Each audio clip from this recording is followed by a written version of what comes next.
ఉన్న బంగారాన్ని విడిపించి ఆ రోజు ఆన్లైన్ రేటుకే మేము కొంటాం. Sharma gold company. ఓం శ్రీ మహాగణాధిపతయే నమః. విశేషంగా 2025 1వ తారీఖు 1వ నెల 25 అంటే మొత్తము 11 సంఖ్య అనగా లాభానికి సూచిక.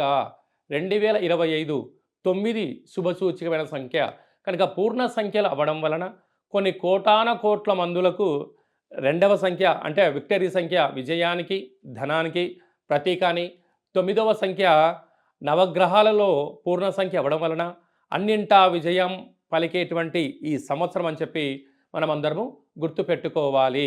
ద్వాదశ రాశుల్లో గ్రహ గమనాలను ఒకసారి వీక్షింపచేద్దాం.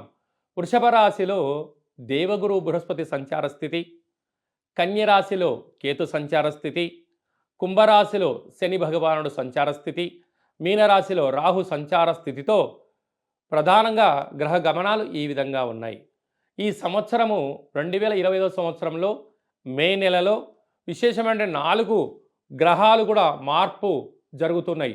ఇది చాలా అరుదుగా జరిగేటువంటి గ్రహ సంచార స్థితి కనుక 2025 సంవత్సరం అందరికీ యోగదాయకమైన సంవత్సరం అని చెప్పి కూడా గుర్తుపెట్టుకోవాలి. మేషరాశి వారికి 2025 సంవత్సరంలో ఆంగ్ల సంవత్సరంలో ఆదాయ వ్యయాలు ఎలా ఉండబోతున్నాయి, ఈ సంవత్సరం రాజ్యపూజ్యం అవమానం ఎలా ఉంటుంది, వారు ఎలాంటి వృత్తులు చేయాలి ఎలాంటి చేయకూడదో ఈ వీడియోలో సవివరంగా సంపూర్ణంగా తెలుసుకుందాం. మేషరాశిలో ఏ నక్షత్రాలు వస్తాయనగా అశ్విని నక్షత్రంలోని 4 పాదాలు, భరణి నక్షత్రంలోని 4 పాదాలు, కృతికా నక్షత్రంలోని 1 పాదం కలిపితే మేషరాశి. చాలామందికి డేటా ఆఫ్ బర్త్లో లేనటువంటి వారందరికీ కూడా పేరు యొక్క మొదటి అక్షరాన్ని అనుసరిస్తూ ఆ రాశిని తెలుసుకునే ప్రయత్నం చేద్దాం. చూ, చే, చో, లా, లీ, లు, లే, లో, ఆ అక్షరాల వారు మేషరాశి జాతకులే. మేషరాశి యొక్క అధిపతి కుజ భగవానుడు. ఈ మనకు ఉగాది పండగ నుంచి మనకు ఆదాయ వ్యయాలు రాజ్యపూజ్య అవమానాలు చెప్పుకుంటూ ఉంటాం. కానీ ప్రస్తుత కాలమాన ప్రకారంగా ఆంగ్ల సంవత్సరం మారుతుంది కనుక రాబోయే కాలంలో ఇలా ఉండబోతుందని చెప్పి మనం ఒకటి పెద్దలు గమనించాల్సిన విషయం. వర్షం వస్తున్నప్పుడు గొడుగు దగ్గర పెట్టుకొని ఎలా పెద్దవాళ్ళు చెప్తూ ఉంటారో రాబోయే కాలంలో ఎలా ఉండబోతుందో ముందస్తు విషయ పరిజ్ఞానం కోసం అని చెప్పి కూడా మీరు గుర్తుపెట్టుకోగలగాలి. ఆదాయం 2, వ్యయం 14. అంటే మేషరాశి వారి యొక్క పరిస్థితి ఒకసారి ఆలోచించండి. 14 రూపాయలు ఖర్చు ఉంటే కేవలం 2 రూపాయలు మాత్రమే ఇన్కమ్ వస్తూ ఉంది పరిస్థితి. 12 రూపాయలు అనుకూలంగా లేదు కనుక అధికమైన ఖర్చులు పొంచి ఉన్నాయి. ఈ ఖర్చులను మనం అధిగమించగలగాలి అన్నట్లయితే మనము వేలకు తిండి, వేలకు నిద్ర, ఆరోగ్యాన్ని కాపాడుకోవడం, అదే కాకుండా మన కష్టానికి తగినటువంటి ప్రణాళికలు రచించుకోవడం, అన్నిటికన్నా సమయం గొప్పది కనుక సమయ పాలన ఎవరైతే చేస్తారో వారికి స్థిరచరాస్తులు పోగొట్టుకోకుండా ఉండేటువంటి అవకాశాలు ఉంటాయి. ఎందుకనగా ఖర్చులు అధికంగా పొంచి ఉన్నప్పుడు, ఆదాయం తక్కువగా ఉన్నప్పుడు ఒక వ్యక్తి అనేక రకాలుగా మానసికమైనటువంటి సంఘర్షణలో సతమతమవుతూ ఉంటారు. ఇలాంటి కాల సమయంలో సమయపాలన, ఖర్చులను నివారించుకోవడం, ఆదాయ వనరులను పెంచుకునే ప్రయత్నం చేయడం, తెలిసిన పనులే చేయడం, తెలియని కొత్త పనులు చేసేటప్పుడు ట్రైనింగ్ తీసుకొని సలహాలు సూచనలు తీసుకొని ప్రధానంగా మీ తల్లిదండ్రులతో లేకుండా మీ గురువులతో మీ క్షేమాన్ని ఎవరైతే కోరి ఉంటారో వారితో 1-2 సార్లు చర్చించడం ముఖ్యమైన అంశం.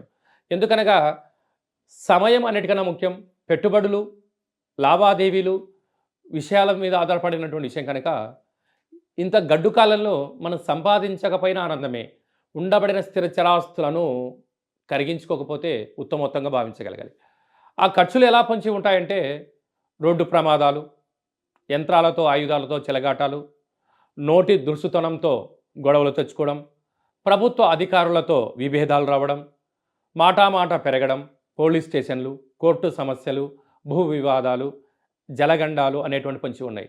కనుక దయచేసి మేషరాశి జాతకులు మీరు బాగా గుర్తుపెట్టుకోవాల్సినటువంటి ఒక అస్త్రం ఏమిటనగా మీ ప్రతి నెలలో మీ జన్మ నక్షత్రం రోజున పూర్ణిమ, అమావాస్య, అష్టమి తిథుల యందున దూరావాయు జల ప్రయాణాలు పెట్టుకోవద్దు.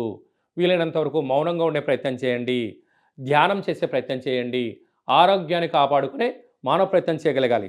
పైన మనకు ఉగాది పండగ నుంచి ఈ కుజ భగవానుడు ధాన్యాధిపతి కుజుడు అవ్వడం వలన వీరికి ఎర్రటి నేలలు, ఎర్రటి యొక్క వస్తువులతో కూడుకున్నటువంటి కలర్స్తో కూడుకున్నటువంటి వ్యాపార అభివృద్ధి అయ్యే అవకాశాలు ఉన్నాయి. వ్యవసాయ సోదరీమణులకు ఎండుమిర్చి అంటే పచ్చిమిర్చి, అలాగనే మిరప, అలాగనే గోధుమ రంగుతో కూడుకున్నటువంటి ఆహారాలు కానీ, ఎరుపు రంగుతో కూడుకున్నటువంటి క్యారెట్, టమోటా లాంటివి మంచి యోగదాయకమైన ఫలితాన్ని ఇచ్చే పరిస్థితి ఉంటుంది.